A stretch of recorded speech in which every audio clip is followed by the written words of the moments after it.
Hey everybody, it's Glenn, back in this video with Marvel superhero mashers Rocket, Raccoon. And where Rocket goes, Groot follows, so let's make this a 2-in-1 review featuring Marvel's own Han Solo and Chewbacca double act. On their respective packaging backs we can see other mashers available, including Star-Lord, ooh, Rocket and Groot's fellow Guardian of the Galaxy. I wouldn't be surprised if Drax joined them as a masher. I wouldn't hold your breath for a Gamora though, although it would be interesting to see a female form rendered in the distinct masher's style. We've yet to see it. Then on the packaging back are Rocket and Groot sporting the various parts of other mashers. Look at little Rocket with a leg from each of Star-Lord and Groot.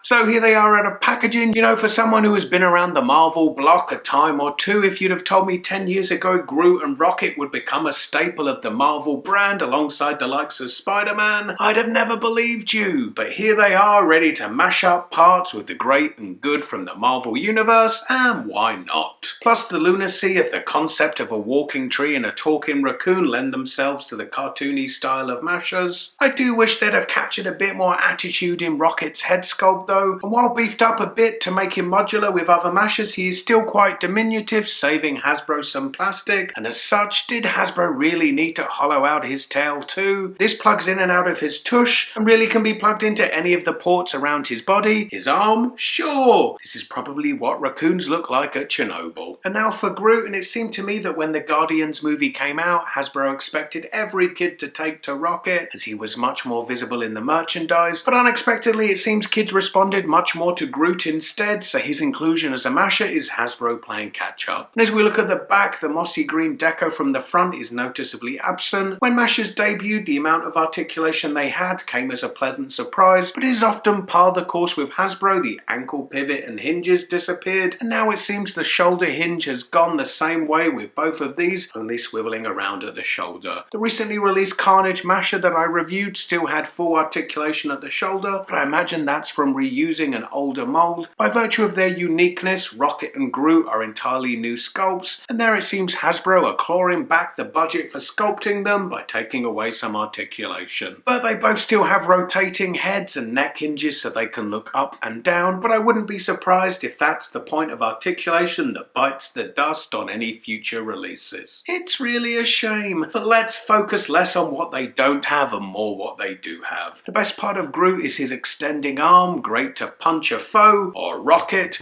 Hey, sometimes even the best of friends can fall out. It is push activated, would be good if it locked in place when his arm was down at his side to prevent gravity taking hold. Looking closer at the hand, and in terms of the cost cutting I talked about, this is where Hasbro take with one hand and give with the other. Pun intended, as unexpectedly the fingers are individually articulated so you can both form a fist or an open palm. Then he comes with this accessory which is like a branch extending into a hand. It can be placed in Groot's right hand or into his back, or even to the hand of his extending arm, further increasing his range. And finally he comes with the head and right hand of Destroyer. As a veteran of collecting many a Marvel Legends, I see random body parts in a package and I think Build-A-Figure, but that's logic and this is mashers, so it's just randomly about giving Groot Destroyer's head and right arm. Why? I guess why not? Groot is a more deluxe masher coming with a higher price tag than Rocket, yet with Rocket's short stature to compensate he comes with a really big gun. Fits nicely in either of his hands and he can stand up while holding it, which puts him 2 up on the Marvel Legends movie version.